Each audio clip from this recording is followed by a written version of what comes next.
Today I want to talk about Split Fiction, a cooperative game that was released in early 2025 and developed by Hazelight Studios, the same studio behind It Takes Two. If you have played any of Hazelight's previous games, you already know what to expect in this one. This is a 100% co-op game. There is no solo mode. You need another person to play the game with, and the entire experience is built around two players working together. So, very quickly, the game follows two writers, Mio and Zoe, who think they are going to sign a publishing deal at a company called Radar. Instead, they end up testing a machine that lets people step inside stories. But of course, something goes wrong. They pretty much get stuck inside each other's stories and have to work their way through them to get out. That's basically the setup for the game. Throughout the game, you move through different stories written by the two main characters. Mio writes science fiction stories, and these sections are faster paced. A lot happens very quickly and they can feel a bit more intense. Zoe writes fantasy stories, which are slower, calmer, and more relaxed. I found the science fiction stories a little bit harder, mostly because of how fast everything moves. The fantasy stories felt more chill and relaxed, and easier since you had time to think through what to do next. This mix really helps keep things interesting, and you don't feel like it's a repetition for each story. Split fiction isn't really about combat. There are enemies and there are some boss fights in certain stories, but that's not the main focus.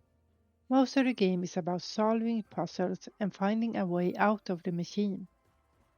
You and your friend constantly need to communicate, pay attention to each other, and figure out how to move forward.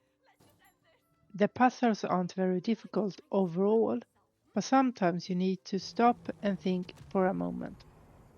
Most of the time, though, you understand the solution fairly quickly, which keeps the game moving without becoming frustrating.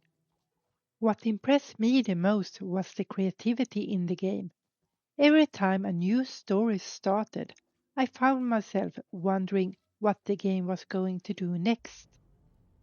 And more often than not, it surprised me. Each story introduces new ideas and mechanics, and they are fun and well designed. On the visual side, the game looks great. The different worlds all feel distinct, and the graphics supports the tone of each story very well. The sound design also does a good job of pulling you into each environment.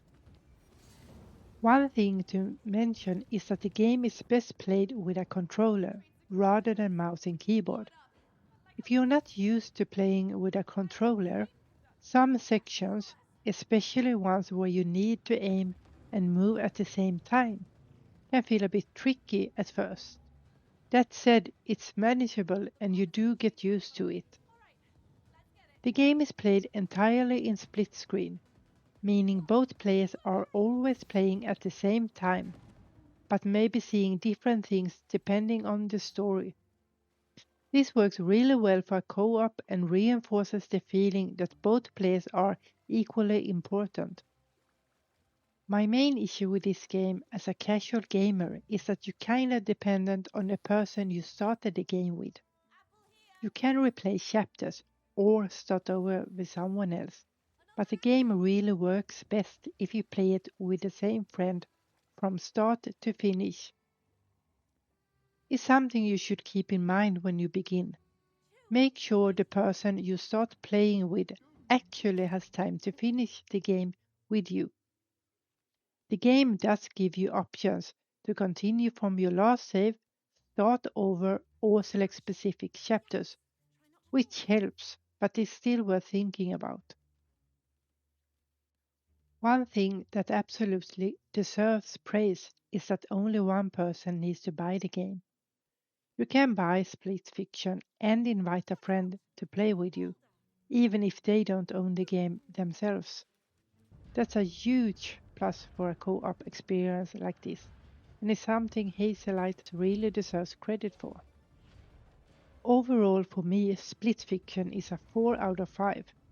It's creative, fun, and clearly designed around cooperation rather than competition. If you have a friend to play it with and you're looking for a chill and relaxed story driven co op game, it's absolutely worth checking out. Thanks for watching, and if you played it, please comment below what you think about the game.